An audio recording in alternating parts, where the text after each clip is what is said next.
Hi అండి. నమస్తే. Welcome back to our channel. ఈరోజు మన వీడియోలో కమ్మగా ఎంతో రుచిగా ఉండే ఒక చట్నీ రెసిపీ అయితే చూపిస్తున్నానండి.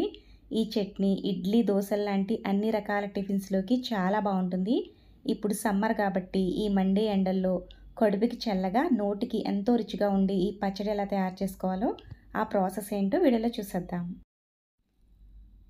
ముందుగా ఈ కప్పుతో ముప్పావు కప్పు వరకు కొబ్బరిని తీసుకున్నాను. వీటిని చిన్న ముక్కలుగా కట్ చేసుకొని మిక్సీ జార్‌లోకి వేసుకుందాం. మనం ఏ కప్పుతో అయితే కొబ్బరిని తీసుకున్నామో అదే కప్పుతో ముప్పావు కప్పు పెరుగును కూడా తీసుకొని మిక్సీ జార్‌లోకి వేసుకుందాం.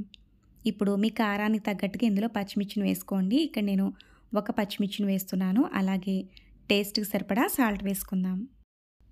పెరుగు వేసాం కాబట్టి ఎక్స్ట్రా వాటర్ అసలు యాడ్ చేయక్కర్లేదు. ఇలా మెత్తగా మిక్సీ పట్టుకుని పక్కన పెట్టుకుంటే చట్నీ అయితే మనకు రెడీ అయిపోయింది. ఇప్పుడు ఈ చట్నీకి చిన్న తాలింపు వేసుకుందాం. మినపప్పు, జీలకర్ర, ఆవాలు ఇవి కొంచెం వేగిన తర్వాత ఇందులోకి కొద్దిగా ఎండుమిరపకాయ ముక్కలు, అలాగే కరివేపాకు, 2 దంచుకున్న వెల్లుల్లి రెమ్మలను వేసుకుని ఇవన్నీ వేగిన తర్వాత చట్నీలో వేసుకుని ఒకసారి అంతా కలిసేలా కలుపుకుంటే మనకి చట్నీ అయితే రెడీ అయిపోయిందండి. ఈ చట్నీ ఇడ్లీ, దోస లాంటి అన్ని రకాల టిఫిన్స్‌లోకి చాలా బావుంటుంది. కమ్మగా తినే కొద్దీ తినాలనిపించేటట్టుగా ఉంటుంది. ఇప్పుడు సమ్మర్ కాబట్టి కడుపుకి చల్లగా ఉండేటట్టుగా ఈ చట్నీ ఒకసారి ట్రై చేయండి. మీకు కూడా తప్పకుండా నచ్చుతుంది.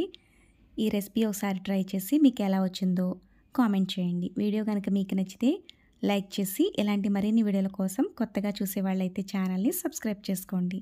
Thank you for watching friends.